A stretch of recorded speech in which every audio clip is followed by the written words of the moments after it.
ပိမိတာရမင်းဤဘဝနှင့်သင်္ကန်းစာအကြောင်းတရားဒေသနာတော်ဒီကနေ့ညတပတ်သဘင်ခန္ဓာကိုရွှေဘုန်းတော်သခင်ရှင်တော်မြတ်ဗျာဤမဟာကရုဏာဂုဏ်ကိုအာယုပြုကာတိကျုဖွဲ့ဆိုအပ်သောဝန္ဒနာပနာမအာတိတဂါထာကိုရွတ်ဆိုပူဇော်ခြင်းဖြင့်စတင်ကြရအောင်ယောကပကောတိဟိပိအပမေယံကာလံကရောတောတိဒုက္ခရာနိခေရံကတောလောကဟိတယနာထောနမောမာကာရုဏိကတတတယောနာထောဝိနိယမြာစွာတတ္တဝါဤချမ်းသာစီးပွားလိုလားတောင်းတအကုန်ပေါင်းခါသဖြင့်နာထမြညာခြင်းရှင်တော်မြတ်ဖရာသည်ကပ္ပဂောတိဟိပိဂရေကဘာအရေးအတွက်အသင်္ချာတို့ဖြင့်တော်လဲအဘယ်မေယံရည်အတွက်တိုင်းတာဖော်ပြခြင်းကပစွမ်းနိုင်ပါသောကာလလေးအသင်ချေသိနေကဘာရှိကြသောကာလပတ်လုံးလောကဟိတယတတ္တလောကဤအကျိုးစီးပွားအလို့ကအတိဒုက္ခရာနိဥ္စာအသက်ခြင်းလည်းအင်္ဂါမေတ္တာကြီးမှသမိတာနှင့်တထာဇနေစွန့်ခြင်းဤဟုကျတိထဝေငါးသွဲအစုအလုံးခဲရင်တော်မူတော့ကိုကရွန်တော်ဖျားဖြစ်ရန်ဤတန်ကြိုးကုတ်အားထုတ်တော်မူရသည်ဖြစ်ဖြစ်ခေရန်လက်ချင်းမျက်လုံးအသက်ဆုံးလည်းရဲ့နှလုံးစိတ်ဝံကိုရောဤပင်မညင်းတို့ကတောဘဝတဏ္ဏချိန်ဖန်များစွာရောက်တော်မူခဲ့ရရှာလိမ့်မည်မဟာကရုဏိကသတ္တဝါများယင်ဝဲသားကဲ့သို့တနာချစ်ခင်မဟာကရုဏာအရှင်ဖြစ်တော်မူသောတသနာတသဝေနိယများစွာတတ္တဝါဤ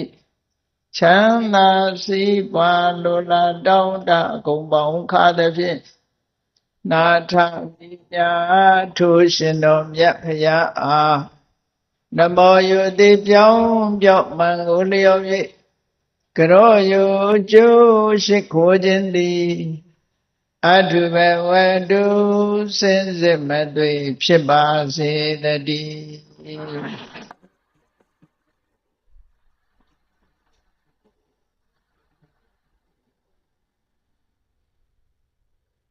ပိမိတာရမင်းဤဘဝနှင့်သင်္ကန်းစာလောကမှာရှိတဲ့လူတယောက်အကြောင်းကိုလေ့လာသုံးသပ်ပြီးတော့ကြည့်မယ်ဆိုရင်မိမိတို့အတွက်သင်္ကန်းစာယူစရာတွေအများကြီးတွေ့ရမိမိတို့ဘဝအတွက်သင်္ကန်းစာယူပြီးတဲ့အခါမှာကောင်းတဲ့အကျင့်တွေကောင်းတဲ့အမူအရာတွေအတူယူအားကြလို့မကောင်းတဲ့အကျင့်တွေမကောင်းတဲ့အမူအရာတွေမှားယွင်းမှုတွေကိုရှောင်ရှားလို့ကိုယ်ဘဝခရီးသွားတဲ့အခါဖြောင့်တန်းဖို့အတွက်အင်မတန်မှအထောက်အကူဖြစ်တယ်ပေါ့ဒါကြောင့်မို့တူတယောက်ရဲ့ဘဝကိုလေ့လာကြည့်ပြီးတော့မိမိဘဝကိုပြင်ဆင်ဖို့ပါကိုယ်ဘဝပြင်ဆင်ဖို့ဒီတူတယောက်ဟာဘလို့ကျင့်ကြံကြိုးကိုအားထုတ်ကြသွားတယ်လောကမှာဒိဋ္ဌာနုဂတိဆိုတဲ့စကားလုံးရှိတယ်ဒိဋ္ဌာနုဂတိဆိုတာကိုယ်ရှိကသွားတဲ့ပုဂ္ဂိုလ်သို့မဟုတ်ကိုယ်နဲ့တွေ့တဲ့ကြုံတဲ့ပုဂ္ဂိုလ်ရဲ့နမူနာတွေကိုယူပြီးတော့လောကလူသားတွေကလိုက်လုပ်တတ်တဲ့အကျင့်ရှိတာအဲ့တော့ကောင်းတဲ့အတွေ့အကြုံတွေကောင်းတဲ့အမူအကျင့်တွေကိုလိုက်ပြီးတော့လုပ်ဖို့ကအိုရေးကြည့်တယ်ပေါ့မြင်သမျှတွေလိုက်ပြီးတော့လုပ်လို့ရတော့ကိုယ့်အတွက်အကျိုးရှိချင်မှရှိမှာအကျိုးမရှိဖို့ကများဒိဋ္ဌာနုဂတိဆိုတာမိမိရဲ့မိဘမိမိရဲ့ဆရာသမားမိမိရဲ့ပတ်ဝန်းကျင်မှာရှိတဲ့ပုဂ္ဂိုလ်တွေလောကင်ဆောင်ရွက်သားကြတာတွေကိုအတူယူအားကြကောင်းတဲ့စံနမူနာတွေယူပြီးတော့ကောင်းအောင်ကြိုးစားကြရတယ်ဆိုတာအင်တမသင်္ကန်းစာယူပြီးတော့ဆောင်ရွက်ကြ မြန်မာနိုင်ငံအနေနဲ့ပြောမယ်ဆိုလို့ရှိရင်မြန်မာနိုင်ငံသူနိုင်ငံသားအားလုံးကလွတ်လပ်ရေးဖခင်ကြီးလို့ဆိုပြီးတော့ချီးကျူးကြတဲ့ဗိုလ်ချုပ်အောင်ဆန်းပေါ့နော်နမူနာတစ်ခုထုတ်ပြဗိုလ်ချုပ်အောင်ဆန်းအရင်ကလည်းပဲစံနမူနာယူစရာပုံကိုယ်တွေဘယ်သူတော့ဆိုမြန်မာနိုင်ငံမှာအခုကိုးကွယ်နေကြတဲ့ထေရဝါဒသာသနာပြန့်ပွားအောင်ခိုင်ခိုင်မာမာကြီးဖြစ်အောင်တည်ဆောက်လာခဲ့တဲ့အနော်ရထာမင်းတို့ကျန်စစ်သားတို့မြန်မာနိုင်ငံကြီးကိုစီးလုံးညီညအောင်စုစည်းပေးခဲ့တဲ့ဘုရင်နောင်တို့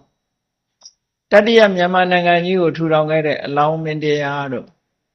ဒါတွေကတစ်မျိုးသားလုံးအားကျအတူယူပြီးတော့ကောင်းတဲ့အကျင့်တွေကိုလိုက်လာဆောင်ရွက်ရာဆိုရင်သမိုင်းဆိုတာပုဂ္ဂိုလ်တူတယောက်ရဲ့ဆောင်ရွက်မှုတွေမှတ်တမ်းတင်ဖော်ပြထားတဲ့ကိုယ့်အတွက်ရှောင်စရာနဲ့ဆောင်စရာနှစ်ခုတော့ရှိတော့ရှောင်စရာကိုရှောင်ဖို့နဲ့ဆောင်စရာကိုဆောင်အကုန်လုံးအတူယူခိုင်းတာမဟုတ်ဘူးနော်တူယူတဲ့နေရာမှာကိုယ့်ရဲ့အသိဉာဏ်နဲ့ချင်းချင်းနှိုင်းဆပြီးတဲ့အခါယူသင့်တာယူမယ်မယူသင့်တာဒါကိုသင်ခန်းစာလို့ပြောတာနော်အခုလည်းမိမိတို့မမိလိုက်ကြပေမဲ့ဘုရားမြတ်စွာသာသနာတော်မှာထင်ရှားတဲ့အိန္ဒိယနိုင်ငံကမင်းတစ်ပါးဗိမ္ပိတာရလို့ခေါ်တယ်မင်းတစ်ပါးအတူယူအားကြစရာတွေရှိသလိုသူ့ကိုအတုမခိုးရမယ့်အရာတွေတတိထားစရာချက်လက်တွေလည်းရှိတယ်နော်မြတ်စွာဘုရားလက်ထက်တော်အခါကာလတုန်းကအိန္ဒိယနိုင်ငံမှာဒီကနေ့ခေတ်အိန္ဒိယမြေပုံနဲ့တော့မတူဘူးပေါ့အင်္ဂါတိုင်းနဲ့မဂရာတိုင်းတိုင်းကြီးနှစ်တိုင်းကိုအုပ်ချုပ်ပြီးတော့ဘုရင်လုပ်နေတာဗိမ္ပိတာရမင်းလို့ခေါ်တယ်စာပေကျမ်းကမှာဗိမ္ပိတာရဆိုတဲ့နာမည်နဲ့မှတ်တမ်းတင်ထားခဲ့တယ်သို့တော့တခေတ်တည်းထွန်းကားခဲ့တဲ့ဂျိန်းဝါဒလို့ဒီကနေ့ခေတ်အိန္ဒိယနိုင်ငံမှာကိုးကွယ်နေတဲ့ဘာသာတစ်ခုပေါ့ဂျိုင်းနစ်ဇန်လို့ဒီလိုသုံးတော့နော်အဲ့ဒီဂျိန်းဝါဒစာပေရဆိုလို့ရှိရင်ဗိမ္ပိတာရကိုဘယ်လိုခေါ်တော့ဆိုသေနိယမင်းလို့ဒီလိုနာမည်ပေးတယ်ဘုရားစာပေတွေထဲမှာလည်းပဲရာဇာမာကရောဗိမ္ပိတာရောသေနိယောဗိမ္ပိတာရောလို့ဆိုပြီးတော့အဲ့ဒီနာမည်ကိုထည့်ပြီးသုံးထားတာရှိနော်သေနိယဆိုတာသူ့ရဲ့ဂုဏ်ကြီးတစ်ခုပဲအဲ့ဒီခေတ်အနေထားမှာသူကအင်အားကောင်းတဲ့စစ်တပ်ကြီးရှိတယ်ဒါကြောင့်မို့သူ့ကိုသေနိယစစ်အင်အားကောင်းတဲ့ဘုရင်ပေါ့မာဂရဆိုတာမဂရတိုင်းကိုအစိုးရပြီးသေနိယစစ်တပ်အင်အားကောင်းဗိမ္ပိတာရမင်းလို့ဘုရားဘာသာကျမ်းစာတွေမှာဒီလိုဆိုတယ်အဲ့တော့တိုင်းပြည်အုပ်ချုပ်မင်းလုပ်တယ်ဆိုတဲ့ပုဂ္ဂိုလ်တွေဟာစံနမူနာယူကြတွေတော့အများကြီးပဲပေါ့အဲ့တော့ဗိမ္ပိတာရမင်းဟာလူသားတွေရဲ့ထုံးစံအတိုင်းပါပဲထူးခြားတာရှိတယ်မထူးခြားတာတွေလည်းအများကြီးပဲလူဆိုတာတော့တူတူပဲလို့ပြောအောင်နော်သို့တော့အတိတ်ဘဝတုန်းကသူဟာကုသိုလ်ကောင်းမှုတွေလုပ်ခဲ့လို့မြတ်စွာဘုရားပွင့်တဲ့အချိန်မှာမြတ်စွာဘုရားသခင်ကိုရောမြတ်ကလည်းမကရာတိုင်းမှာသွားပြီးတော့တရားကျင့်တယ်အလုံးဘုရားဝင်ဖတ်ဖူးတဲ့ပုဂ္ဂိုလ်တွေတိုင်းဘုရားလောင်းဟာ29နှစ်တောထွက်ပြီးတော့အနောမတောင်ကမ်းကနေခွာပြီးရာဇဂိုမြို့ကိုရောက်သွားပထမဆုံးတောထွက်ပြီးသင်္ကန်းဝတ်ပြီးတော့ရာဇဂိုရောက်သွားတဲ့အခါမှာရာဇဂိုမြို့ထဲမှာဆွမ်းခံဝင်တယ်အဲ့တော့အဲ့ဒီခေတ်ကဘာသာတရားကိုအထုတ်တဲ့ပုဂ္ဂိုလ်တွေဆိုတာငယ်ငယ်ရွယ်ရွယ်ရှားတယ်ပေါ့ငယ်ငယ်ရွယ်ရွယ်နဲ့သင်္ကန်းဝတ်တာတွေရှားတယ်ပေါ့နော်မိမိတို့တရားဓမ္မကိုကျင့်ကြံကြိုးကိုအထုတ်တယ်ဆိုတာအရွယ်နည်းနည်းကြီးလာတဲ့အခါမှာလုပ်ကြတယ်အခုက29နှစ်ဆိုတော့တော်တော်ငယ်တာနော်အဲ့လိုငယ်ရွယ်ပြီးတော့လူပြိုရုပ်ဆင်းအမဲ့ကလည်းပဲငေးမောကြည့်ရလောက်အောင်ရုပ်ဆင်းကောင်းတဲ့ပုဂ္ဂိုလ်ဝဋ္ဌရသူတော်စင်အဝတ်နဲ့တပိတ်ပိုက်ပြီးတော့တပိတ်ဆိုတာခုခေတ်ဘုရားဘာသာကြီးညိုတဲ့ပုဂ္ဂိုလ်တွေကတော့တပိတ်လို့ခေါ်တာပေါ့နော်တကယ်ကတော့ ခွက်ကြီးကင်ပြီးတော့မြို့ထဲမှာထမင်းလိုက်တောင်းတယ်လို့ဒီလိုပြောရမှာပဲပေါ့နော်ဒီလိုပုဂ္ဂိုလ်မျိုးကအိန္ဒိယနိုင်ငံမှာဒီလိုလှုပ်လေရှိတာမဟုတ်ဘူးလေသို့တော့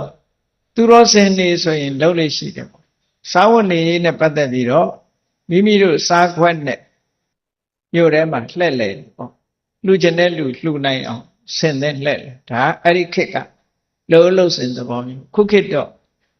ဘုရားဘာသာထွန်းကားနေတဲ့နိုင်ငံတွေတော့ဘုန်းကြီးတွေဆွမ်းခံတယ်ပေါ့ဒီလိုပဲပြင်တယ်ဒါမို့လို့ဒီတချို့နိုင်ငံသားတွေကဒီတပိတ်ကိုဘယ်လိုအင်္ဂလိပ်လိုပြန်တော့ဆို backing ball လို့ဘာသာပြန် backing ball ဆိုတာတောင်းစားတဲ့ခွက်ကြီးလို့ပြောတယ်ဒိဗေကတော့အဲ့ဒီပုံစံနော်ထမင်းလိုက်တောင်းတဲ့ခွက်ပေါ့နော် backing ball လို့ဒီလိုပြောတယ်အဲ့တော့ဆိုလိုတဲ့အနှစ်သာရကတော့ဘယ်လိုပဲပြောတောင်းပုံတောင်းနေရတော့မတူဘူးပေါ့သူတော်စင်နေကြတော့မိမိတခုရည်စူးပြီးတော့တိတ်ဆိတ်ခိတ္တခဏရက်တယ်လှူခြင်းတဲ့ပုဂ္ဂိုလ်ကလာလောင်းတဲ့ချိန်ပိုင်းလေးတော့ပဲရက်တယ်မလှူဘူးဆိုရင်လည်းနောက်တဲ့အိမ်သွားရက်တယ်မလှူဘူးဆိုရင်လည်းနောက်တဲ့အိမ်သွားရက်တယ်တရောင်းစားလို့တော့တစားစားတောင်းတာမဟုတ်ဘူးနော်ရည်ညွှန်းပြီးတော့ရက်တာပဲရှိစက္ကုံတွေရက်လွှာချပြီးတော့ဒီအိန္ဒြေရရပ်ပြီးတော့အတိတ်ပဲကတော့တောင်းခံတာပေါ့သို့တော့နှုတ်မြက်ပြီးတော့တောင်းတာမျိုးမဟုတ်ဘူးအဲ့တော့ဘုရားအလောင်းဟာဂတိကာရပြမကြီးကနေပြီးတော့ကတ်လိုက်တဲ့ကြာပွဲကြီးတဲ့ကရတဲ့သင်္ကန်းတပိတ်ပြိခရာဝိယုံအဲ့ဒါကိုလွယ်လွယ်ခေါ်တော့ကြာသင်္ကန်းလို့ခေါ်ကြာသင်္ကန်းလို့ခေါ်တော့လူတွေကကြာရိုးရက်ထားတဲ့သင်္ကန်းထင်ပြီးတော့ကြာရိုးတွေကိုသင်္ကန်းလုပ်ပြီးရက်နေတယ်တကယ်ကတော့ကြာသင်္ကန်းဆိုတာဘုရားအလောင်းဝတ်တဲ့ကြာသင်္ကန်းကကြာရိုးရက်ထားတဲ့သင်္ကန်းမဟုတ်ဘူးနော်ကြာပွင့်ထဲမှာရရှိနေတယ်အထိတ်မှတ်နေနဲ့ရောက်ရှိနေတယ်ကြာပွင့်ထဲမှာပါလာတဲ့အင်တမထူးဆန်းတဲ့ဝတ်စုံလို့ဒီလိုပြောတာနော်ကြာပွင့်ထဲကရဗြဟ္မာကြီးတွေကယူပြီးတော့တိမ့်ထားတယ်ကသဗ္ဗမြတ်စွာဘုရားရဲ့တပည့်တကာအနာဂံဥပဒကကြီးကဗြဟ္မပြည်ရောက်သွားဂေါရမဘုရားအလောင်းနဲ့သောတိပန္နလူလင်ဘွားတော်ကအမတမရင်းနှီးတဲ့မိတ်ဆွေကြီးဟောတိဋ္ဌရမင်းသားဂေါရမဘုရားအလောင်းတိဋ္ဌရမင်းသားတောထွက်လာတဲ့အခါမှာသူကကြာပွင့်ထဲကရတဲ့သင်္ကန်းတပိတ်ပြိခရာတွေကိုလာပြီးတော့လှူတာဂတိကာရဟုတ်ရင်တော့ကအမတမရင်းနှီးတဲ့မိတ်ဆွေနော်လာပြီးတော့အဲ့ဒီသင်္ကန်းနဲ့အဲ့ဒီတပိတ်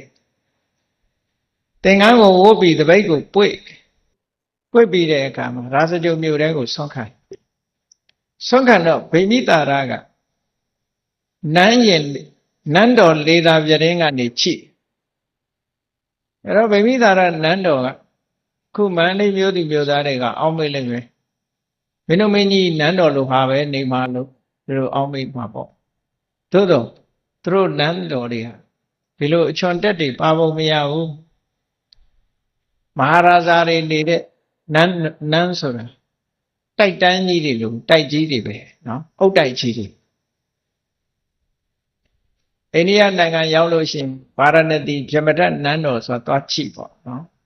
ဗာရာဏသီမြေဟိုဘက်ကိုဖြတ်ခူးပြီးတော့ဗြဟ္မတနန်းတော်ဆိုတာရှိတယ်ဒီကနန်းတော်နဲ့မတူဘူးနော်ဒီကလိုအချွန်အတက်နဲ့ပြတ်တက်တဲ့ပုံစံမဟုတ်ဘူးအုတ်တိုက်ကြီးဆောက်ထားတာနော်အဲ့တော့ဗေမိတာရမင်းကနန်းတော်ကနေလှမ်းချိလိုက်တဲ့အခါမှာဘုရားလောင်းအိမ်စဉ်လှည့်ပြီးတော့ဆုံးခန္ဓာမြင်လိုက်တော့သူ့စိတ်ထဲမှာအံ့ဩသွားတယ်ရုပ်ဆင်းကလည်းအမတန်လှပတယ်ငယ်ငယ်ရွယ်ရွယ်နဲ့ဘလုံးတပ်ပယ်တဲ့ပုဂ္ဂိုလ်အောက်တန်းစားတွေကတော့မဟုတ်တော့ဘူးအမျိုးမြတ်တဲ့ထဲကဖြစ်လောက်တယ်မြို့ရဲရွာထဲမှာဆုံးခံနေတယ်တော်တော်ထူးဆန်းတာပဲအရင်ကလည်းတစ်ခါမှမမြင်ဘူးဆိုတမန်တွေကိုလွတ်တယ်လိုက်စုံစမ်းကြစမ်း ဘသူလဲပဲဝါလဲသိအောင်လိုက်စုံစမ်းကြဆိုဘုရင်ကြီးကလှုပ်လိုက်တဲ့တမန်တွေကနောက်အောင်ခံလိုက်သွားဘုရားလောင်းကဆွမ်းခံပြီးတော့မြို့ပြင်ထွက်တောင်ငါးလုံးကာခိုရာဇဂိုလို့ဆိုတဲ့အတိုင်းတောင်တွေကအမတန်ပေါ်တယ်အဲ့ဒီမှာတောင်ငါးလုံးနဲ့ကတလုံးဖြစ်တဲ့ပန္ဒဝတောင်ဘက်ကိုကြွနောက်ကလိုက်သွားကြတယ်ပန္ဒဝတောင်ခြေရောက်တဲ့အခါကျဘုရားလောင်းဟာရေရလွယ်တဲ့နေရာလေးမှာထိုင်ပြီးတော့အိန္ဒကာကလောင်းလိုက်တဲ့ကောင်းတဲ့အရာသာမဟုတ်ဘူးเนาะဟိုအိမ်ဒီအိမ်ကနေသူတို့စားတဲ့စီကနေခွဲပြီးလောင်းလိုက်တဲ့မျိုးစုံနေတယ်ထမင်းကလည်းမျိုးစုံဟင်းကလည်းမျိုးစုံအဲ့ဒါကိုဖုံးမိနေတာကိုသွားတွေ့ကြတွေ့တော့တမန်တွေကအနိကပ်ပြီးတော့ကြည့်သေးချအောင်စောင့်တဲ့လူကစောင့်ပြီးဘုရင်ကြီးစီသွားသတင်းပို့တယ်အဲ့ဒီမြင်လိုက်တဲ့သူတော်စင်ဟာပန္ဒဝတောင်ခြေမှာဆုံးဖုံးပေးနေပါတယ်ဆိုတော့ဘုရင်ကြီးကအားချင်းရင်းစီးပြီးတော့ဓာတ်လျှောက်ထွက်လာခဲ့လိုက်လာခဲ့တယ်လိုက်လာတော့ဘုရားလောင်းလေးနဲ့တွေ့တဲ့အခါကျအနန္တရောက်တော့ဘုရားလောင်းမြင်လိုက်တဲ့အခါသူ့စိတ်ထဲမှာခင်မင်းနဲ့ကြီးလိုက်တော့အရွယ်ချင်းကလည်းတိတ်မကွာကြဘူးပေါ့နော်တိတ်မကွာတဲ့အခါမျိုးရိုးတွေမေးတယ်ပေါ့ဘယ်မျိုးရိုးကလာတာတုံးလို့ဆိုတော့ဘုရားလောင်းကပြောတယ်ဟိမဝတ္တတောင်ခြေကကောသလတိုင်းမှာထိတ်တန်းမျိုးရိုးဖြစ်တဲ့တာကိဝင်မင်းမျိုးကလာခဲ့တာပါသူကတောထွက်ပြီးတော့အမှန်တရားကိုရှာဖွေဖို့ဘာဝရငြိမ်းချမ်းတဲ့နိဗ္ဗာန်အငြိမ့်တတ်ကိုရှာဖွေဖို့ထွက်လာခဲ့တာပါလို့သူ့အကြောင်းကိုရှင်းပြတယ်ပြောတယ်ဗေမိတာရမင်းကြီးကရုပ်မြင်လိုက်တာနဲ့ပဲသူကခင်မင်သွားပြီးတော့ဘုရားလောင်းကိုငယ်သေးတော့အကယ်၍များသူနဲ့တူတူနေမယ်ဆိုလို့ရှိရင်ဌိနန်းစည်းစိမ်တူတူပူးတွဲပြီးတော့အုပ်ချုပ်ကြရအောင်သူ့နိုင်ငံမှာနေပါလို့ဒီလိုဖိတ်ခေါ်အဲ့ဒီမှာဘုရားလောင်းကဌိနန်းစည်းစိမ်ကာမဂုဏ်ချမ်းသာတွေကိုမလိုချင်လို့သူစွန့်လာခဲ့တဲ့အကြောင်းရှင်းပြပြီဒါပထမဆုံးတွေ့တာပဲเนาะဘုရားမဖြစ်ခင်ဗိမိတာရဂေါရမဗုဒ္ဓနဲ့ဗုဒ္ဓရဲ့လောင်းလျာသိတ္တထမင်းသားဘဝဒီလိုတွေ့လိုက်အဲ့ဒီကနေပြီးတော့ဘုရားလောင်းဟာတရားထုတ်လိုက်တာတရားရှာတာ6နှစ်လောက်ကြာသွားနောက်ဘုရားဖြစ်တယ်ဆိုပါတော့ရာဇဂိုကနေထွက်ပြီးတော့ဗာရာဏသီမိဂရာဟောမှာဣတိပတနာတောမှာသွားပြီးတော့တပည့်စัจ जा တရားဟောအဲ့ဒီဣတိပတနာမှာနေရင်ကနေပြီးတော့တရားဓမ္မနားလည်လာတဲ့ပုဂ္ဂိုလ်တွေတစားနဲ့များလာနောက်ဆုံးမှာယန္တာအပါ60ပေါ်သည်ထိအောင်များပြားလာတဲ့အခါမြတ်စွာဘုရားကအဲ့ဒီယန္တာအပါ60ထို့ထိုရက်တွေသာသနာပြုသွားကြဖို့စိတ်လွတ်ပြီးတော့မိမိကိုယ်တိုင်ကရာဇဂိုပြည်ဘက်ကိုပြန်ထွက်လာတယ်ဥရဝေလတောဘက်ကိုပြန်ကြွလာပြီးတော့ဥရဝေလတောထဲမှာသူတို့ရဲ့အယူအဆအတိုင်းတရားကျင့်နေတဲ့ယသိ1000ရှိတယ်ဥရဝေလကတ္တဗတို့နတိကတ္တဗတို့ခရာကတ္တဗတို့ဆိုတဲ့ညီနောင်3ယောက်အချမ်းရံ1000နဲ့အဲ့ဒီမှာနေကြတာမြတ်စွာဘုရားကသူတို့ကိုတရားဓမ္မဟောပြောစည်းရုံးပြီးအဲ့ဒီကနေစည်းရုံးပြီးတဲ့နောက်ပိုင်းမှာမြတ်စွာဘုရားဥရဝေလညီနောင်1000ကိုတရားသိစေပြီးတော့တပြိတာဝကအဖြစ်သူတို့ကိုခေါ်ဆောင်ပြီးတော့ခရာတိတကနေပြီးရာဇဂိုဘက်ကိုကြွလာတရားအမထုတ်ခင်တုန်းက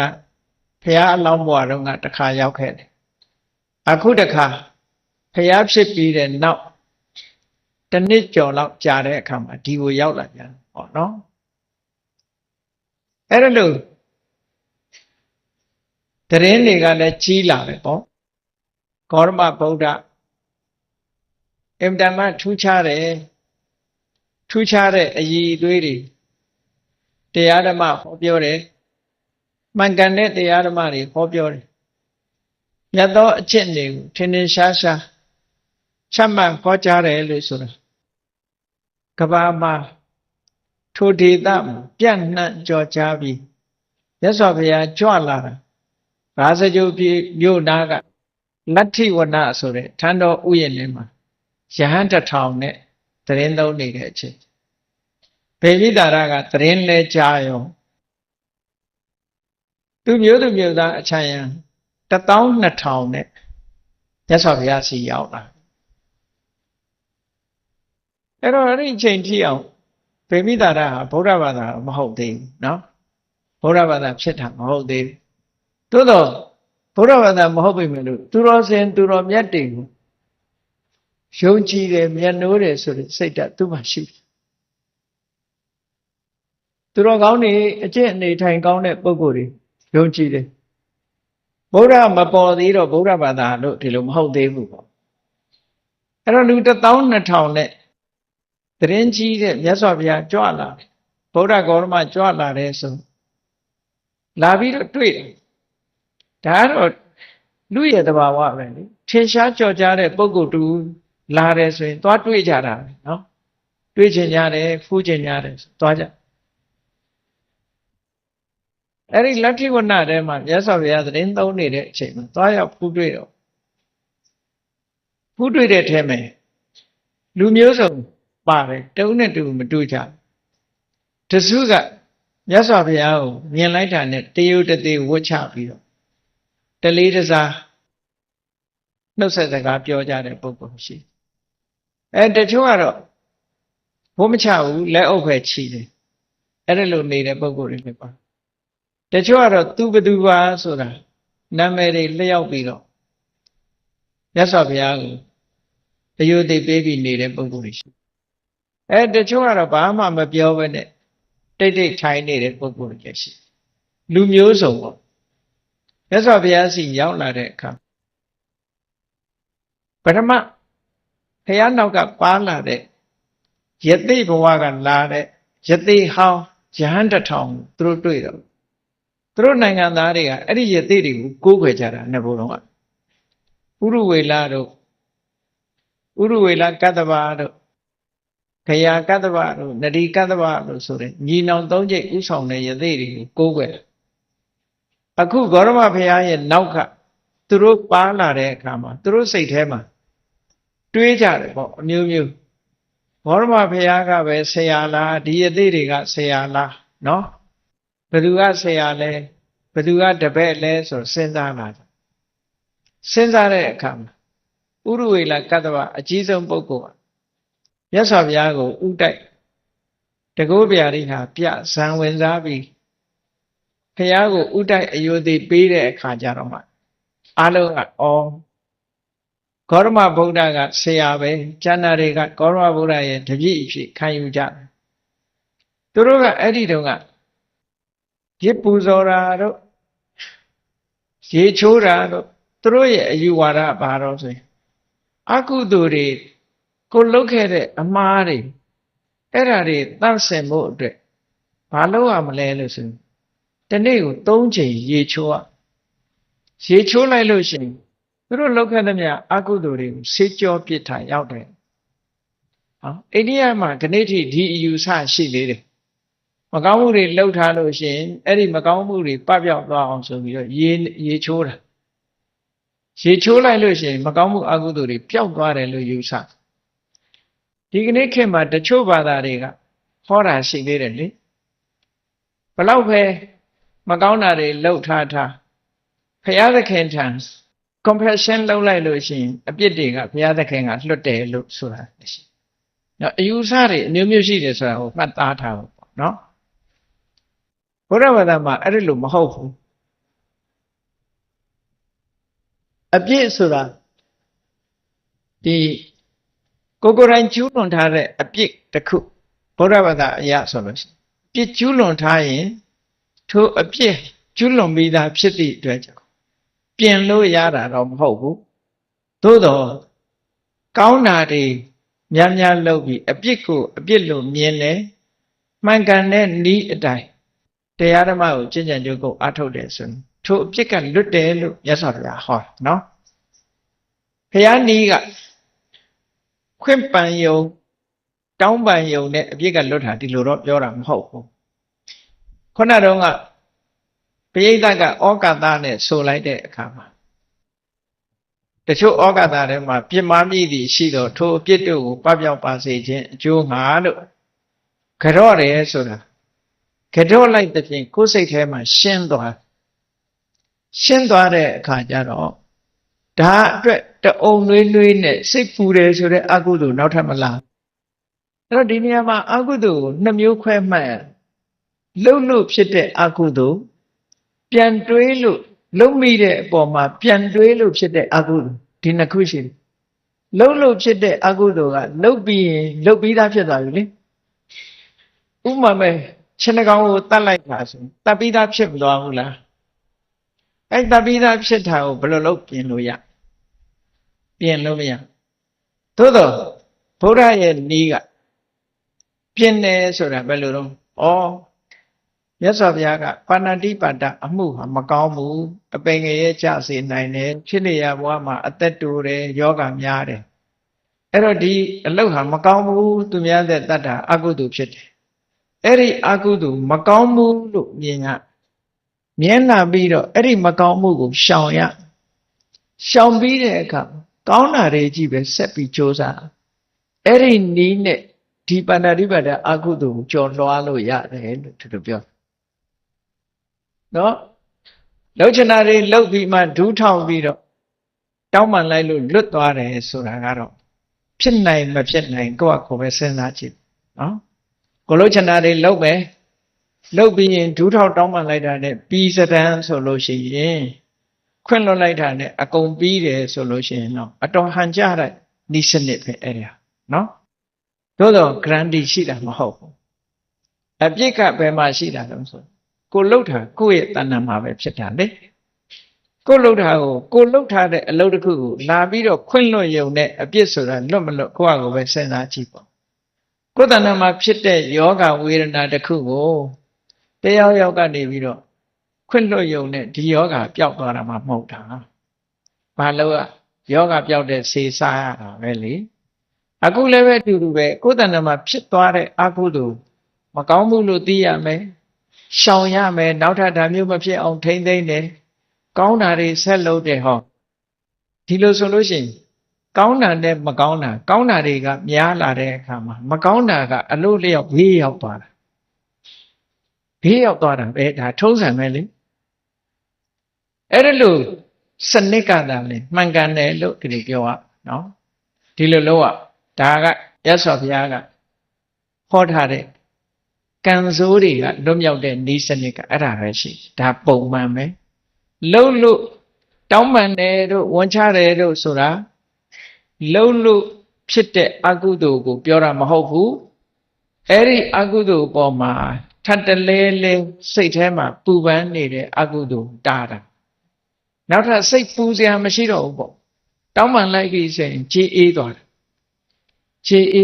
လူလည်းပဲတယောက်နဲ့တယောက်ပြောမှဆိုမှရှိရင်တောင်းပန်လိုက်ရင်တစ်ဖက်ကခြေအေးသွားတယ်လေခွင့်လွတ်သွားတယ်သိခံသွားကိုယ်ကလည်းစိတ်နှလုံးအေးသွားအဲ့ဒီဟာကိုရည်ညွှန်းတာနော်ဒါကြောင့်မို့တူညီမှုတော့မရှိဘူးအဲ့တော့အိန္ဒိယနိုင်ငံကတော့ကြည်လှုပ်သမျှအကုသိုလ်တွေရေချိုးညလှုပ်ထားရင်မနေ့ရေချိုးလိုက်ပျောက်သွားနေ့လှုပ်တဲ့အကုသိုလ်တွေညရေချိုးလိုက်ပျောက်အဲ့ဒါလို့ပျောက်စတန်းဆိုလို့ရှိရင်ရေထဲမှာနေတဲ့ငါးတွေဟာအကုသိုလ်ပဲဖြစ်ပါအောင်မလားအမြဲတမ်းရေချိုးနေတာဆိုတော့တန့်စင်နေမှာပေါ့နော်အဲ့တော့လောကလူတွေဟာတခါတရံကြတော့စဉ်းစားမှုသိပ်ပြီးတော့မရှိကြဘူးလို့ဒီလိုပြောရနော်အသိဉာဏ်ဟာကိုယ်နာကတ်နေပြီလေသိချင်တာသိပေါ့နော်အေးအခုရေငုတ်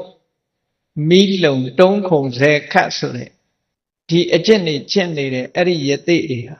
နောက်ဆုံးကြတော့မြတ်စွာဘုရားနဲ့တွေ့တဲ့အခါမှာဒါတွေဆွန့်လွတ်ပြီးတော့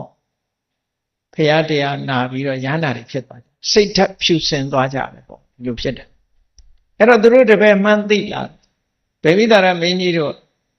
မြတ်စွာဘုရားကတရားဟောတယ်သူပိယိတ္တကိုတရားဟောတဲ့အခါဘာကစဟောတော့ဆိုရင်ဒါနဆိုတဲ့ကုသိုလ်ဟာလှုပ်တဲ့နယ်ဆိုတာစ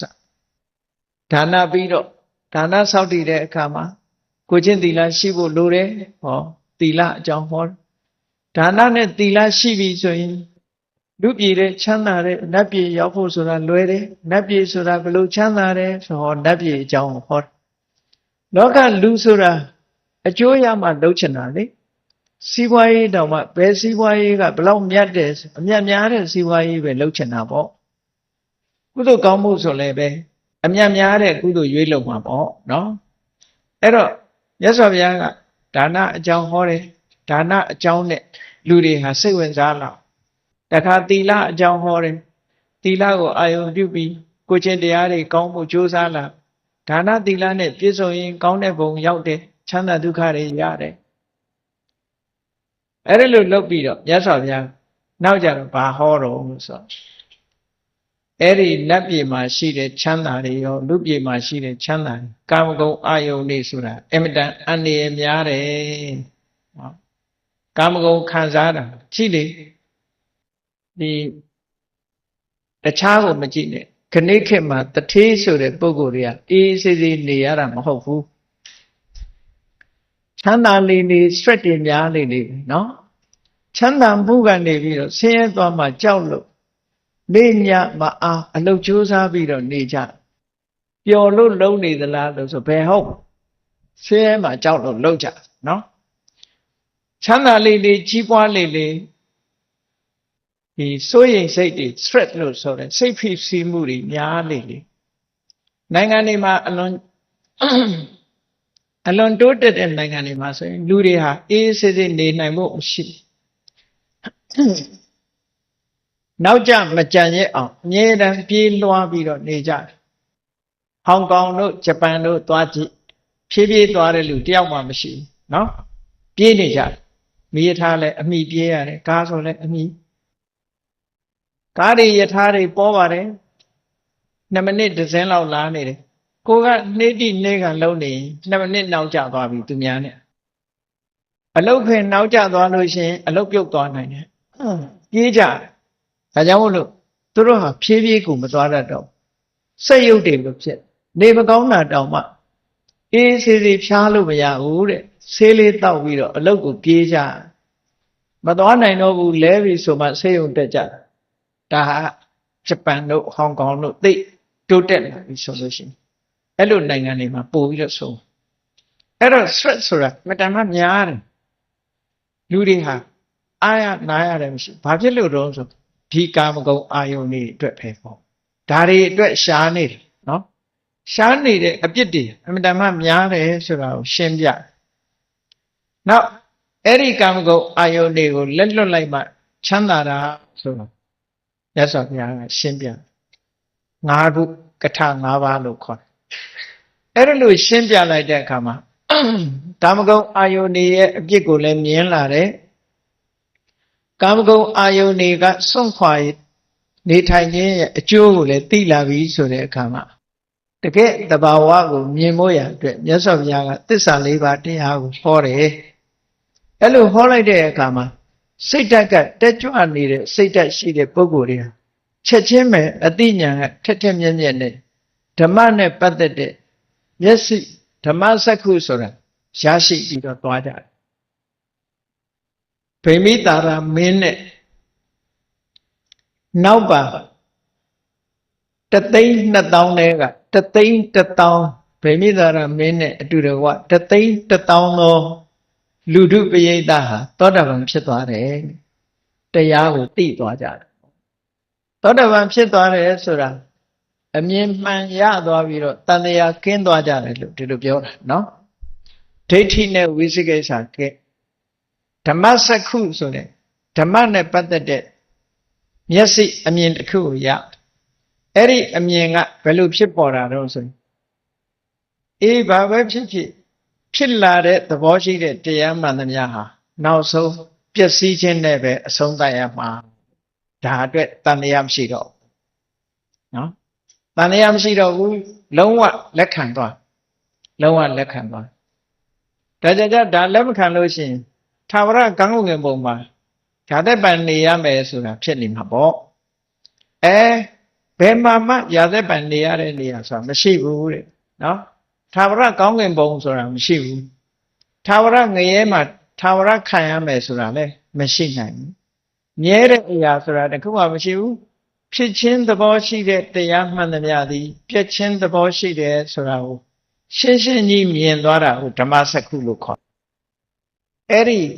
တရားမျက်စိလို့ခေါ်တယ်ဒီအမြင်တစ်မျိုးကိုရရှိသွားတဲ့အခါဗေမိတာရတို့ဟာအင်မတန်မှဝမ်းသာအားရဖြစ်တော့အဲ့ထင်မဲ့ကြံတဲ့1000ကတော့သတ္တဗံမဖြစ်ဘူးသို့တော့ဘုရားဘာသာဖြစ်ခံယူလိုက်ကြတယ်ပေါ့အဲ့လိုတရားသိသွားတဲ့အခါမှာဗေမိတာရကမြတ်စွာဘုရားကိုဘာလျှောက်တော့ရှင်ဘုရားတဲ့တပည့်တော်မင်းသားဘဝတုန်းကမျောလင့်ချက်5မျိုးရှိခဲ့ပါတယ်မျောလင့်တောင်းတတာ5မျိုးရှိပါတယ်5မျိုးကဘာလဲလို့ဆိုရင်နံပါတ်1ကတပည့်တော်ဘယင်ဖြစ်ခြင်းဒီနိုင်ငံမှာဘယင်ဖြစ်ခြင်းသူ့ကိုမင်းအဖြစ်ဗိသိက်သွန်းခံရရင်ကောင်းပါပဲလို့ဆိုပြီးခတ္တိယဗိသိက်အသွန်းခံရမှုအတွက်သူမျှော်လင့်ခဲ့တယ်အဲ့ဒီမျှော်လင့်ချက်လည်းအခုရသွားတယ်နောက်မျှော်လင့်ချက်၄ခုကဘာလို့ဆိုရင်သူအုပ်ချုပ်တဲ့နိုင်ငံကိုအမှန်တရားသိတဲ့ပုဂ္ဂိုလ်ဖျားဆိုတာကြွလာရင်ကောင်းမှာပဲဆိုရယ်မျှော်လင့်ချက်ရှိတယ်အဲ့ဒီအမှန်တရားသိတဲ့ပုဂ္ဂိုလ်ကသူ့ကိုအမှန်တရားတွေကိုထုတ်ပေါ်ဟောမယ်ဆိုရင်လည်းကောင်းမှာပဲအဲ့ဒီထုတ်ပေါ်ဟောတဲ့အချိန်မှာသူတရားနာခွင့်ရရင်လည်းကောင်းမှာပဲဆိုတဲ့ဒီတရားနာပြီးတော့သိခွင့်ရရင်ကောင်းမှာပဲဆိုပြီးဟောဒီမျှော်လင့်ချက်တွေသူ့မှာဖြစ်ခဲ့တယ်အခုအဲ့ဒီမျှော်လင့်ချက်တွေအကုန်လုံးသူပြည့်ပြည့်စုံပါပြီလို့မြတ်စွာဘုရားရှောက်မင်းသားဘဝတုန်းကသူမျှော်လင့်ခဲ့တယ်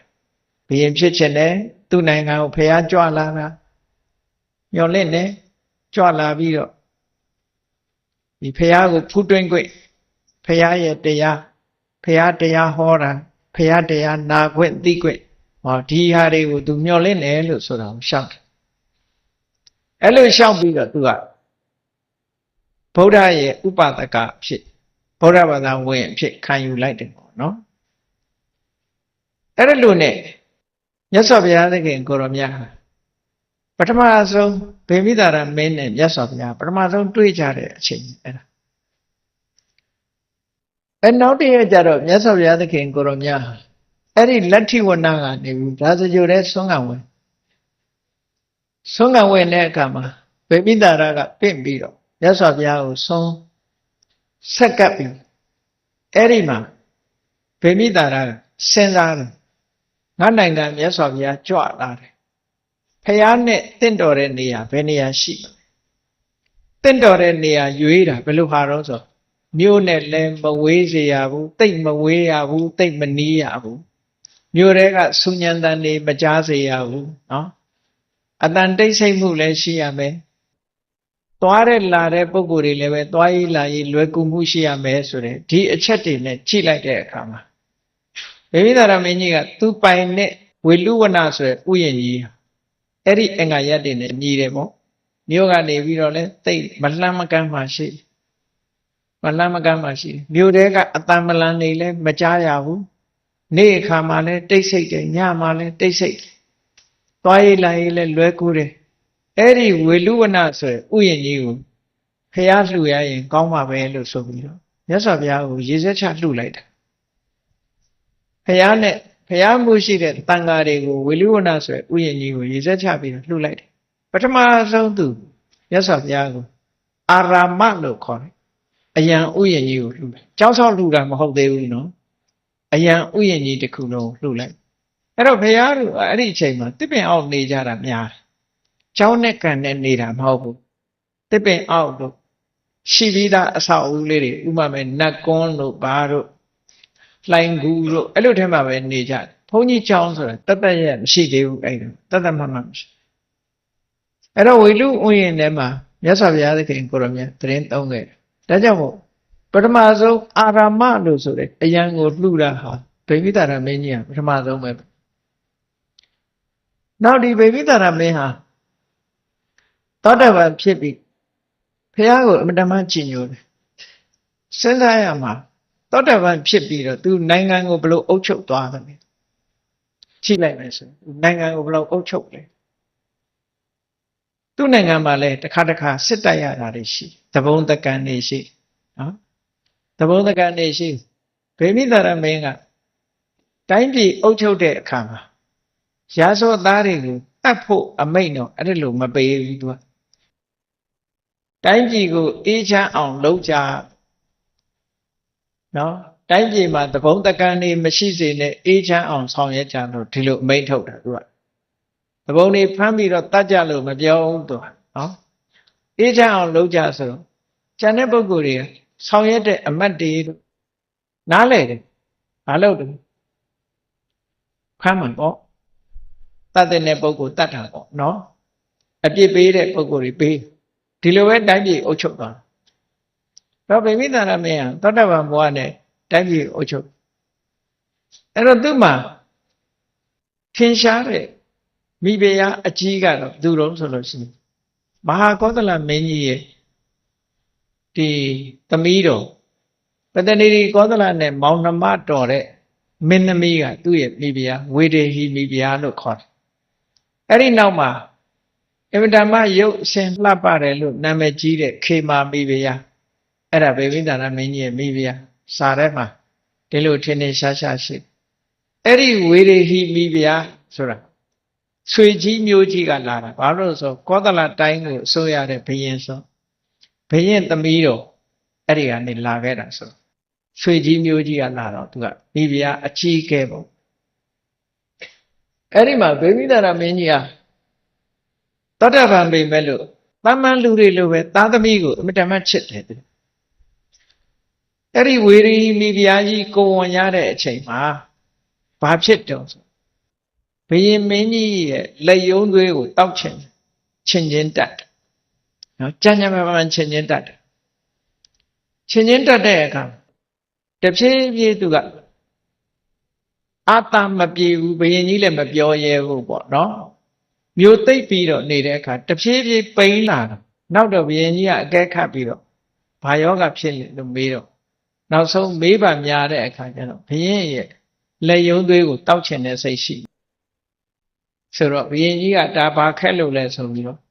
ရွှေဓားငယ်လေးယူပြီးတော့သူ့လက်မောင်းကိုသူကသူလှီးပြီးသွေးတွေညှစ်ထုတ်ပြီးတော့တိုက်လိုက်တယ်မိဖုရားကြီးကိုတိုက်လိုက်တဲ့အခါအဲ့ဒီအာသာပြေသွားတယ်ဒီတရင်ကြားတဲ့အခါကျတော့နမိတ်ဖတ်တဲ့ပရောဟိတ်တွေကဘယ်လိုနမိတ်ဖတ်တောင်းစီမိဖုရားရဲ့ကိုယ်ဝန်ထဲကသားဟာဘုရင်ကြီးရဲ့ရန်သူဖြစ်လိုက်ပြီဘုရင်ကိုတတ်လိုက်မယ်ဆိုပြီးဟောကိန်းထွက်လိုက်တယ်နော်အဲ့ဒါလို့လဲဟောကိန်းထွက်ရောမိဖုရားကြီးကသဘောမကျဘူး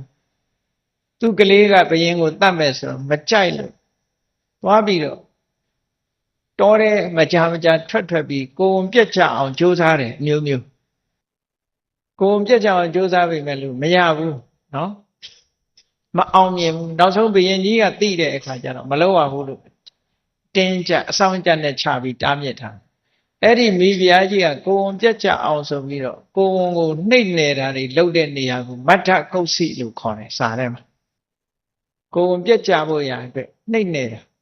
ဘာလို့လဲဆိုသူ့ကလေးကဘုရင်ကိုတတ်မှာဆိုမလိုလားဘူးပေါ့နော်နောက်ဆုံးကြတော့အဲ့ဒီမင်းသားလေးကမွေးတာပဲအဇာတတဆိုသူပဲပေါ့နော်တတ်လို့မရဘူးမွေးလာတဲ့အခါကျသူ့ကိုအဇာတတလို့ခေါ်တာအဇာတတတ္တု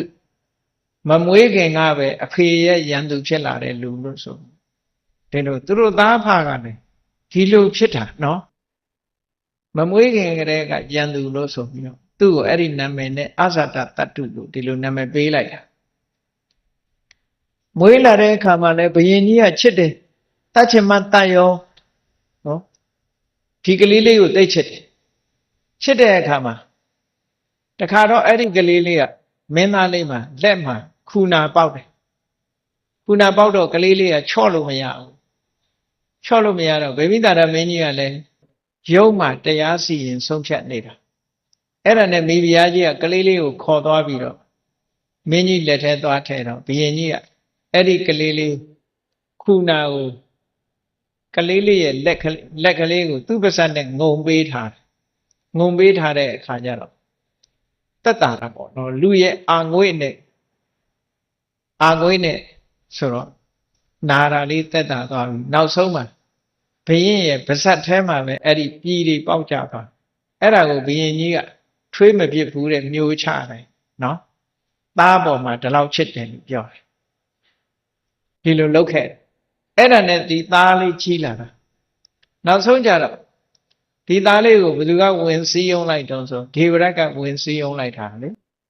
ဒေဝရတ်ကဝင်စည်းရုံးလိုက်တော့ဒေဝရတ်နဲ့ပေါင်းမိပြီးဒေဝရတ်ရဲ့တိုက်တွန်းချက်အရာဗေမိတာရမင်းကိုတတ်ဖို့ကြိုးစားတယ်သူဗေမိတာရမင်းကြီးရဲ့ဘဝတစ်ချိန်လုံးဖရာတရားသောတာပန်ဖြစ်ကနေပြီးတော့တကယ်ကိုစိတ်ကောင်းစေတနာကောင်းနဲ့ပြည့်စုံတဲ့ဘုရင်ကြီးပဲနော်တိုင်းသူပြည်သားတွေကိုလည်းပဲတရားသဖြင့်အုပ်ချုပ်တယ်အဲ့တော့တရက်ကြတော့ဒေဝရတ်ကစီးယုံတယ်လေခုခေတ်လူတွေကအသက်တိုပြီးအသက်မရှည်ကြဘူးတဲ့မင်းဒီတိုင်းနေလို့ရှိရင်မင်းသားဒီတိုင်းနေလို့ရှိရင်ဘုရင်ဖြစ်ဖို့မလွယ်ဘူးပေါ့မင်းသားရဲ့ဒီဖခမီးတော်ကလည်းအသက်သိပ်မကြီးသေးဘူးပေါ့အသက်သိပ်မကြီးသေးဘူးအဲ့တော့သူ့ကိုတတ်ပြီးတော့မင်းဘုရင်လုပ်ပေါ့ငါလည်းဖျားတတ်ပြီးဖျားလုပ်မယ်ဆိုပြီးတော့တိုက်တွန်းတော့ဟိုကနားယောင်သွားပြီးတော့ဘုရင်ကိုတတ်မယ်ဆိုပြီးတော့ဓမြောင်ကိုပေါင်မှခြီးပြီးတော့နန်းတော်ထဲဝင်လာခဲ့တဲ့တခါတော့အစာတတကနန်းတော်ထဲဝင်လာတဲ့အခါမှာသူကြောက်လောလန့်နန်းတော်ဆိုအဆောင်နေအများကြီးရှိတာဝင်လာတဲ့အခါကျတော့သူ့အမူအရာမဝင်ရတဲ့နေရာဘယ်သူမှမဝင်ရဘူးသားပဲဖြစ်ဖြစ်သမီးပဲဖြစ်ဖြစ်ဘုရင်နန်းဆောင်ဆိုတာဝင်ခွင့်မရှိဘူးအမိတ်မရှိအဲ့တော့ဝင်လာတဲ့အခါကျတော့လုံခြုံရေးတွေကတွေ့တော့သူဖမ်းလိုက်တာပေါ့နော်ဖမ်းပြီးတော့ရှာတဲ့အခါမှာပေါင်မှဓမြောင်သွားတွေ့တယ်ချီတော့အဲ့တော့မင်းသားဒါဘာလုပ်ဖို့လဲဆိုဘုရင်ကိုတတ်မလို့ဘုရင်ကိုတတ်မလို့ဆိုတော့အမတ်တွေကသူ့ကိုဖမ်းချုပ်ခိုင်ထားပြီးတော့ဘာပြောလဲဘယ်သူကခိုင်းလို့လုပ်တာလဲဆိုဒေဝရတ်ကခိုင်းလို့ဆိုအဲ့တော့အမတ်တွေကဘာပြောတော့ဆိုအေးမင်းသားကိုလည်းတည်တံပေးရမယ်ဒေဝရတ်ကိုလည်းတန်တယ်တည်တံပေးရမယ်ကြံတဲ့ဘုန်းကြီးတွေအကုန်လုံးတည်တံပေးရမယ်လို့ဆိုတော့ပြောကြဆိုပြကြအဲ့ဒီမှာတချို့အမတ်တွေကဟာကြံတဲ့ကိုတော်တွေနဲ့မဆိုင်ဘူးကြံတဲ့ကိုတော်တွေနဲ့မဆိုင်ဘူးမင်းသားနဲ့ဒေဝရတ်ပဲပြည့်ရှိတယ်သူတို့နှစ်ယောက်ပဲတတ်တချို့ကအဲ့ဒီလိုဆိုနောက်တစုကြတော့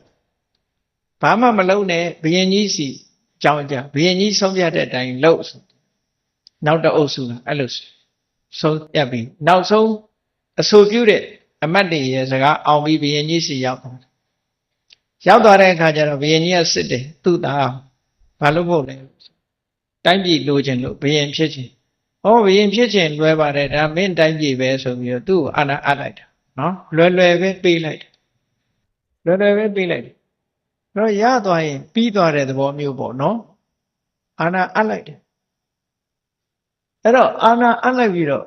ဒေဝရတ်ကတော့ဘုရားကိုတတ်ဖို့လေးသမားတွေလွတ်ပြီးအမျိုးမျိုးကြိုးစားတယ်ပေါ့အဲ့ဒါတော့ထားလိုက်နော်အဲ့လိုအာဏာအပ်လိုက်တဲ့အခါနောက်တစ်ခါဒေဝရတ်ကမင်းသားတဲ့ဘုရင်ကြီးကစိတ်ချရတာမဟုတ်ဘူးတဲ့အခုချိန်အာဏာအပ်ပြီးတော့ကြမင်းသားကိုပြန်ပြီးတော့အာဏာသိမ်းပြီးတော့ဖမ်းခံလိုက်မယ်လုံးမဲ့လို့အစဖြောင်းအောင်လုပ်ဆိုသူလည်းသူ့အဖေကိုထောင်သွင်းပြီးတော့ကျင်းချလိုက်တယ်နော်ထောင်သွင်းကျင်းချလိုက်ဗေမိတာရဘဝတကယ်စဉ်းစားကြည့်မယ်ဆိုရင်သားပေါ်မှာအမြဲတမ်းချစ်တယ်နော်ချစ်လွန်းအားကြီးလို့ဒီအပြစ်ရှိတယ်သူ့ကိုတတ်လိုက်မယ်ဆိုတာလည်းသူကြိုတင်သိတယ်ဒါပေမဲ့လို့သူအကာအကွယ်ဘာမှမလုပ်ဘူးမလုပ်ဘဲနဲ့သားပေါ်မှာယုံကြည်တယ်အဲ့ဒါတွေဟာသူ့ဘဝမှားယွင်းချက်တွေလို့ပဲပြောရမှာပေါ့နော်အဲ့ဒါနဲ့နောက်ဆုံးမှသူထောင်ချခံလိုက်ရထောင်ထဲချတဲ့အခါမှာဘယ်သူမှတွေ့ခွင့်မရှိဘူးသူ့ရဲ့မေတော်ဝေရီဟိမိဗျာပဲတွေ့ခွင့်ရှိတယ်အဲ့တော့မေတော်ကအစာရည်သာတော့ကျွေးတယ်ပေါ့နောက်ဆုံးကြတော့သူ့ဖေ မှန်ကတော့ထောင်ထဲထည့်ထားပြီးတော့ဒီသေအောင်လုပ်တဲ့သဘောပေါ့လက်နဲ့တတ်တာမဟုတ်ဘဲနဲ့သေအောင်လုပ်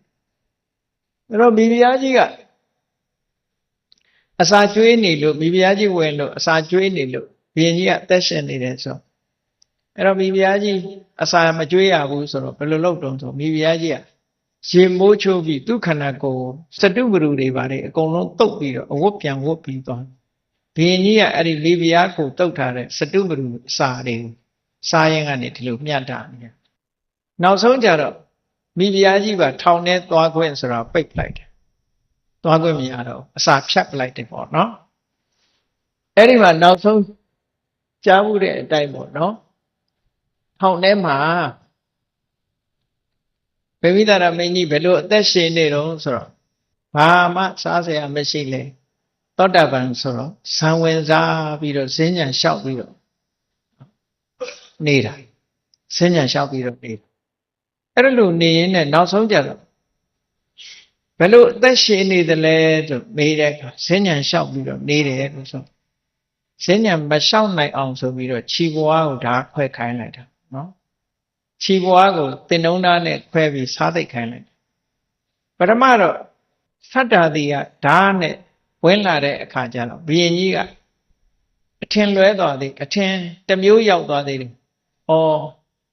ထောင်ထဲမှာနေရတော့သူမုတ်စိတ်တို့သပင်တို့မပြုတ်ပြင်ရတာကြတော့သူ့သားကသူ့ကိုတယောက်ယောက်ကသားကိုနားလည်အောင်ပြောလို့သားကငါ့ကိုထောင်ကလွတ်တော့မှာအဲ့တော့မုတ်စိတ်တွေပါပြင်ဖို့ရိတ်ဖို့သတ္တာတိလွတ်တဲ့ထမရဲ့လို့စိတ်ထဲမှာဝမ်းသာသွားသေးတယ်။နောက်ကြတော့မှသတ္တာတိဘာလို့လာတာလဲဆိုတော့ခြေပွားဓာတ်နဲ့ခွဲဖို့ရလာတယ်ဆိုတော့မှကဲမင်းတို့ဘယင်ရဲ့အမိန့်အတိုင်းလုပ်ပြီးတော့လို့ဆိုပြီးနော်အဲ့လိုခံလိုက်ရခြေပွားဓာတ်ခွဲအဲ့တော့ဗိမိသာရမင်းခြေပွားဓာတ်ခွဲခံရတာကိုဗမာပြည်မှာဗာပြောကြတော့ဆိုဖရာရင်မြင်ပေါ်မှာဖဏတ်စည်းခဲ့လို့ဘုန်းကြီးเจ้าနဲ့ဖဏတ်စည်းခဲ့လို့ဒီလိုတွေပြောကြတယ်တကယ်ကတော့မဟုတ်ပါဘူးနော်ဖရာပန်းတင်ခုံပန်းတင်ပစ္စယ30ဆိုတာရှိတယ်ဇေဒီတွေမှာပန်းတင်တာရှိတော့မှာပစ္စယ30ဆိုတာဇေဒီအောက်ခံအဆင့်30ရှိတယ်နော်ဇေဒီအောက်ခံ30အဲ့ဒါရွှေတကုံဖရာတဲတာမျိုးလို့ပေါ့အဆင့်အဆင့်ဒီဖရာဆိုရင်အဲ့ဒီပုံစံနဲ့တဲကြတာမျိုးအဲ့ဒါတွေကပန်းတင်ပြီးတော့လှူတာရှိတော့ကပန်းနေပုံပြီးတော့အဲ့ဒီမှာလှူလေးရှိအဲ့ဒီမှာမယုံမသေးနဲ့ဖဏစည်းပြီးတော့စောစောကားကားလှုပ်ခဲ့လို့ဖြစ်တာနော်ဖို့လို့တမ်းမှန်မဟုတ်ဘူးစောစောကားကားလှုပ်တာသူအပြစ်ဖြစ်တာစောစောကားကားလှုပ်လို့ဖြစ်တယ်ဘုန်းကြီးเจ้าနဲ့ဖဏစည်းလို့ဆိုတာဒီလိုမဟုတ်ဗေမိသာရမင်းတို့ကောသလမင်းတို့ရှေးတုန်းကဆိုရင်ဖះကြောင်းသွားတဲ့အခါမှာဖဏစည်းသွားကြတာသို့တော့စီးလာတဲ့ဆင်နေမြင်းနေတော့ကြောင်းပြင်ဘက်မှာထားခဲ့ကနေ့ခေတ်ကျတော့ပြောင်းပြန်ဖြစ်တယ်ကားစီးဝင်လာတယ်ဖဏတ်တော်ချွတ်စက်ဘိန်းစီးဝင်လာတယ်မော်တော်ဆိုင်ကယ်စီးဝင်လာတယ်ဖဏတ်တော်ချွတ်တကယ်ကချွတ်ရမှာမဝင်မဲနဲ့နေရမှာကကားတို့မော်တော်ဆိုင်ကယ်တို့မစီးဘဲနဲ့ဖဏတ်စီးဝင်ရမှာဒါမှသဘာဝကျတယ်နော်သဘာဝကျတာမဖြစ်တော့ပဲနဲ့တလွဲနားလည်နေဖဏတ်ပဲသွားပြီးတော့စွဲနေကြဖဏတ်ဆိုတာကားစီးလာတာနဲ့စာရင်သူကညက်နဲ့ရင်လို့ခေါ်တယ်ပေါ့ကားကသူ့ရဲ့မြင့်မြတ်စက်ဘိန်းကလည်းဖဏတ်တဲ့ကောင်းတဲ့ရင်မော်တော်ဆိုင်ကယ်ကလည်းဖဏတ်တဲ့ကောင်းတယ်ဖဏတ်စည်းဝင်တာဒီလောက်ကြီးအပြစ်မဟုတ်ဘူးတကယ်ယူသိလေးစားတဲ့အနေနဲ့မှန်တော့လုပ်တာစော်ကားတဲ့အနေနဲ့လုပ်ရင်တော့အပြစ်ဖြစ်တတ်တယ်ပေါ့နော်အဲ့ဒါလည်းပဲတလွဲကိုနားလဲတာမျိုးတွေဖြစ်တတ်တယ်ပေါ့အဲ့လိုမဟုတ်ဘဲနဲ့ဒီဖျားပန်းတင်တဲ့နေရာမှာသူကမယုမသိမလေးမစားလှုပ်ခဲ့တာတမင်စော်ကားပြီးတော့လှုပ်ခဲ့လို့ဒီခြေဘွားဓာတ်ခွဲခံရတယ်လို့ဒီလိုဆိုတယ်နော်အဲ့တော့ဗိမိသာရမင်းကြီးဟာနောက်ဆုံးမှာခြေဘွားဓာတ်ခွဲပြီးစားသိပ်ခံလိုက်ရတဲ့အခါမှာယောဂဝေဒနာတအားဖြစ်လာဒုက္ခကိုဖျားကိုအာယုံပြုပြီးတော့ဒုက္ခကိုသိခံ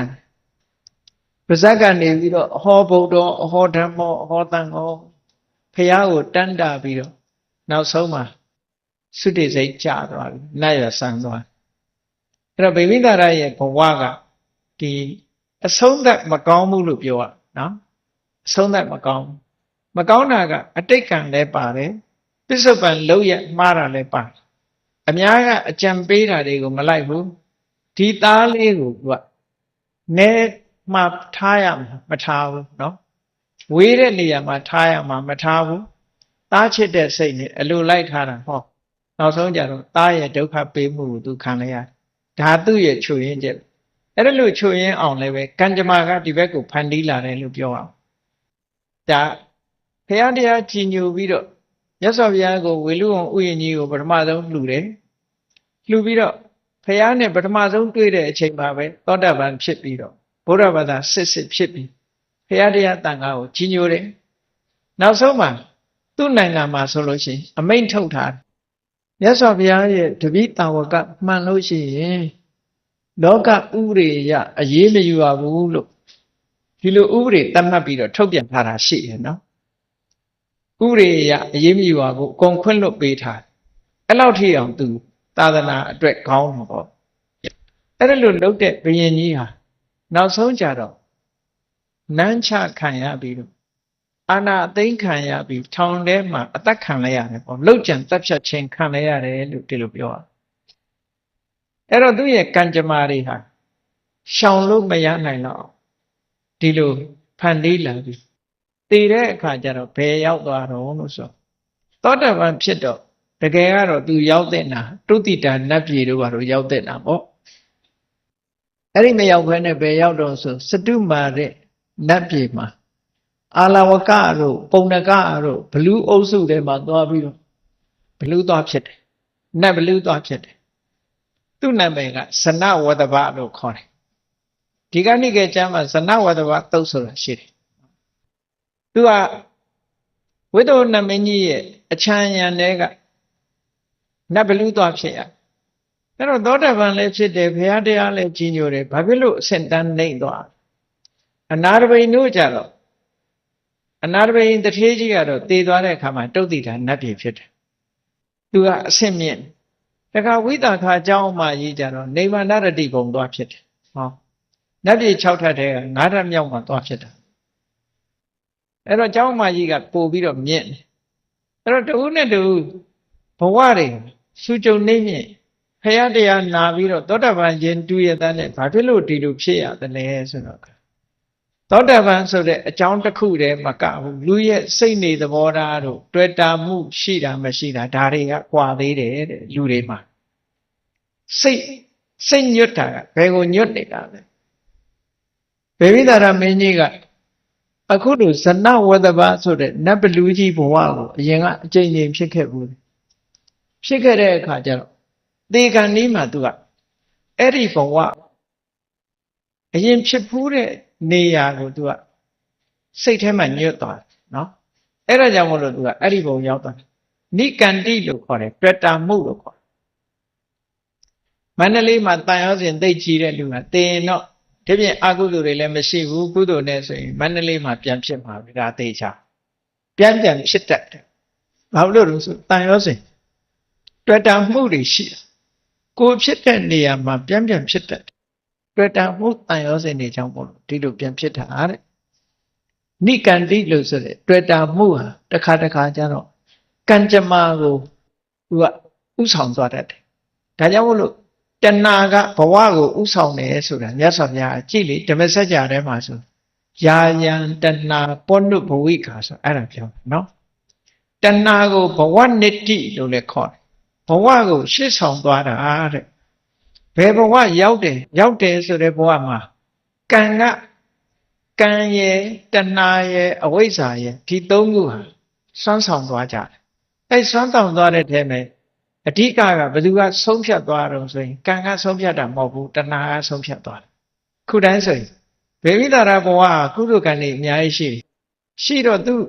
ဖြစ်ချင်းဖြစ်လို့ရှိရင်သူဘယ်ပုံဖြစ်နိုင်တော့ဆို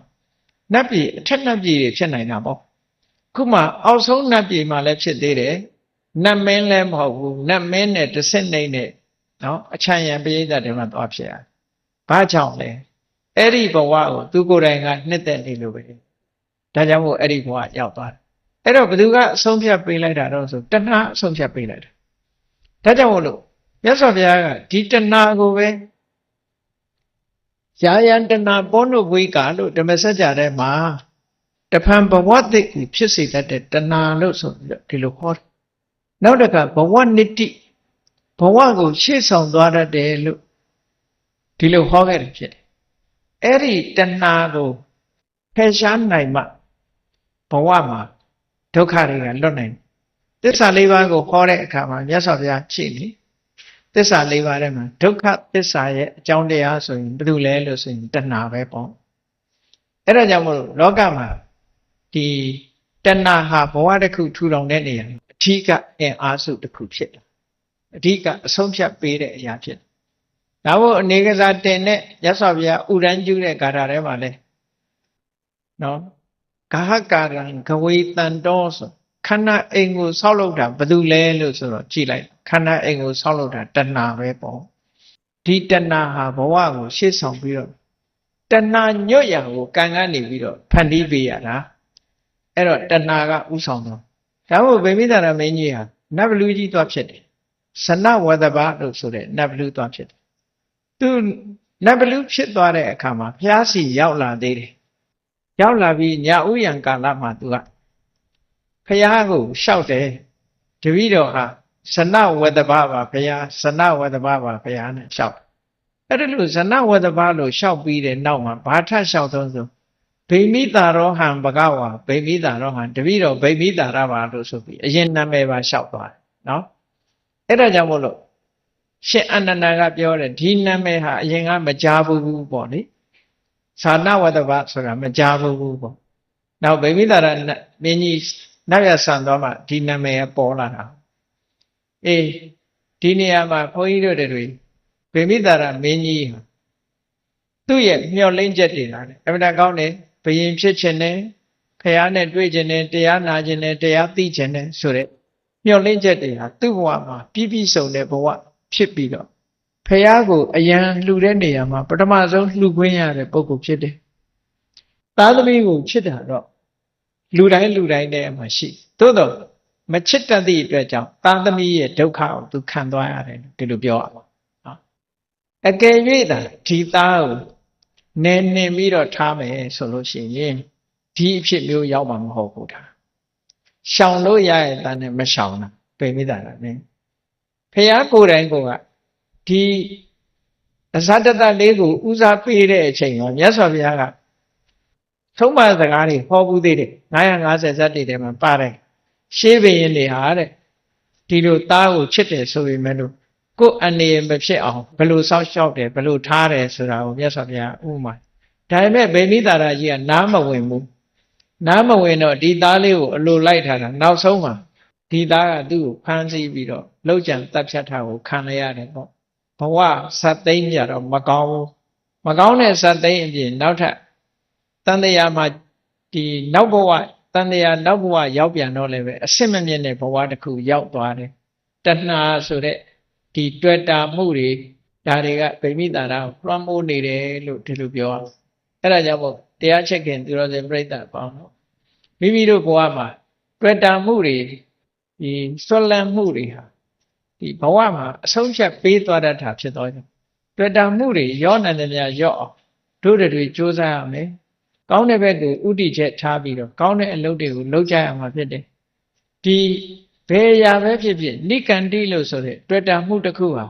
မိမိဘဝကိုသေးသိမ့်ပြီးအောက်တန်းကျသွားစေနိုင်တယ်ဒါကြောင့်မို့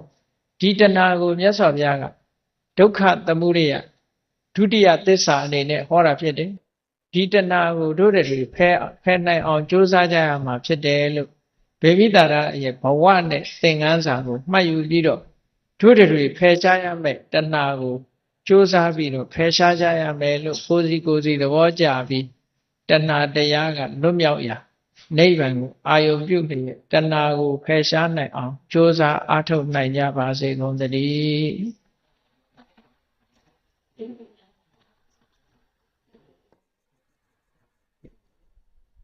ကဲမေတ္တာပို့ရအောင်တတ္တဝါများစွာခေယံကွာချမ်းသာကြပါစေ